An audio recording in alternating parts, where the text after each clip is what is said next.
देख रहे हैं देश न्यूज़। मैं हूं आपके साथ मीनाक्षी। स्वागत करती हूं आपका हमारे कार्यक्रम रियल एस्टेट की रियलिटी में। वैसे तो इस बात से सभी रूबरू होते हैं कि लोगों के द्वारा कमाई का सबसे बेहतरीन तरीका कुछ है तो वो है रियल एस्टेट की पहली पसंद के रूप में देखा।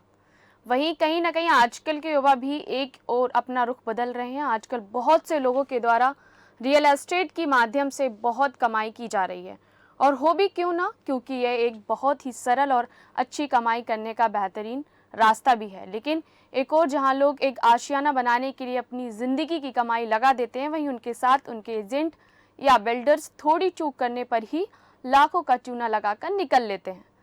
तो वहीं कार्यक्रम की शुरुआत करने से पहले हम आपसे यही कहना चाहेंगे कि रियल एस्टेट में थोड़ा सा संभल कर कदम उठाएं और खुद को चिंता मुक्त बनाएं। इसी के साथ यूनिटेक के फ्लैट खरीदारों के लिए बड़ी खुशखबरी है, क्योंकि उनको भी अब उनका मनपसंद आशियाना मिलने वाला है। साथ ही 39 प्रोजेक्ट का भी काम शुरू होने वाला है। लेकिन वहीं यूनिटेक के अधूरे प्रोजेक्टों में फंसे बायर्स को जनवरी से पहली बकाया किस्त भी देनी होगी। साथ ही जिले के सभी बायर्स को 24 से 36 महीने में उनके आशियाने उन्हें मिल जाएंगे। रविवार यानी कि 3 दिसंबर को सेक्टर 113 स्थित यूनिहोम्स 3 प्रोजेक्ट पर यूनिटेक के नए बोर्ड और फंसे हुए बायर्स की मीटिंग हुई। मीटिंग के दौरान जिसमें बायर्स को उनके पेमेंट प्लान के बारे में बताया गया। इस दौरान उन बायर्स को इन्वेंट्री यानी कि जिन फ्लैटों की बुकिंग नहीं हुई वाले फ्लैट ड्रॉ के माध्यम से आवंटित कर दिए गए हैं, जिनके टावर की नींव ही नहीं रखी गई थी। आपको बता दें कि आम्रपाली के बाद अब यूनिटेक के प्रोजेक्टों में सुप्रीम कोर्ट की निगरानी में काम शुरू होने जा रहा है। साथ ही देश भर में 39 प्रोजेक्टों में काम शुरू कराने के लिए हाल ही में टेंडर की प्रक्रिया संपन्न होने के बाद वर्क ऑर्डर जारी कर दिया गया है। इतना ही नहीं, जनवरी से इन प्रोजेक्टों में काम शुरू होने की तैयारी है। दरअसल इसी के चलते 3 दिसंबर को सुप्रीम कोर्ट की निगरानी में गठित नए बोर्ड और बायर्स के बीच मीटिंग हुई।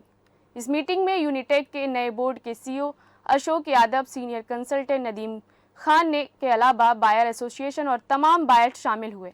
जिस तरह से आम्रपाली के प्रोजेक्टों में एनबीसीसी की निगरानी में काम हो रहा है, ठीक उसी तरह यूनिटेक के प्रोजेक्टों में इंजीनियर इंडिया लिमिटेड कंपनी की निगरानी में काम होगा। जानकारी के लिए बता दें, ये भी एनबीसीसी की तरह ही सरकारी कंस्ट्रक्शन एजेंसी है।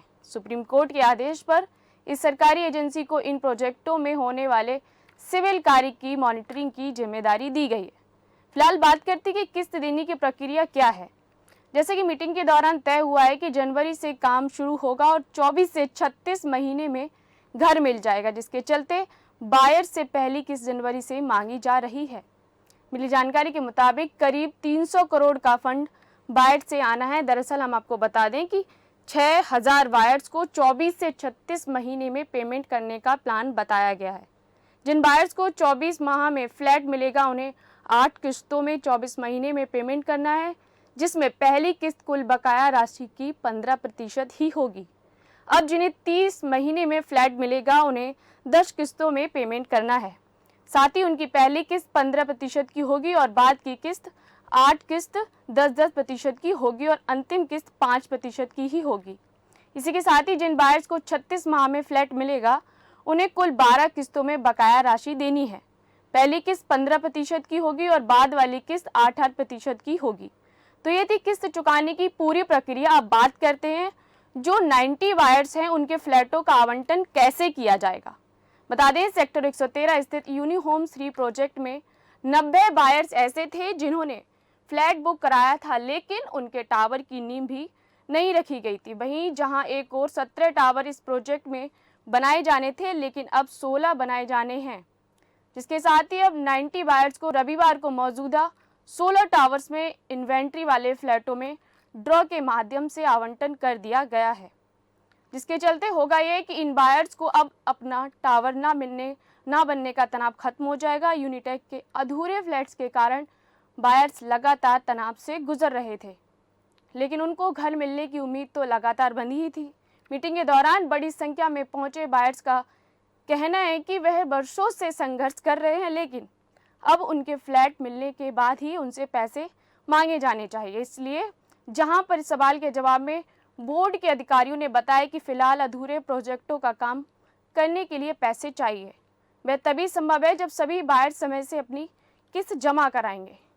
वहीं यूनिटेक यूनिहोम्स 3 बायर्स एसोसिएशन के अध्यक्ष नवनीत कुमार सिंह सरीन का कहना है कि अब घर मिलने की उम्मीद बन गई है। जनवरी से हमारे प्रोजेक्टों में काम शुरू होने जा रहा है, जो कि सभी के लिए बेहद खुशी की बात है। काम शुरू होने से अब यह तय होगा कि देर से ही सही, लेकिन बायर्स को उनका घर मिलने जा रहा है। लेकिन जहां एक और इतनी बड़ी कंपनी होने के बावजूद बायर्स को लगातार सालों तक काफ़ी संघर्षों का सामना करना पड़ा था, वहीं दूसरी ओर कुछ कंपनियों तो ऐसी हैं जो सीधा ही पैसा लेकर भाग निकलते हैं और वहां कोई भी ना प्रशासन कुछ कर पाता है और ना ही सरकार इनके खिलाफ कोई कठोर कदम उठाती है, जहां पर तनाव में आकर कुछ लोग तो आत्महत्या करने के लिए बाधित हो जाते हैं। फिलहाल इस कार्यक्रम में मेरे साथ इतना ही। आगे की खबरों को जानने के लिए बने रहें हमारे साथ और देखते रहें देश न्यूज़।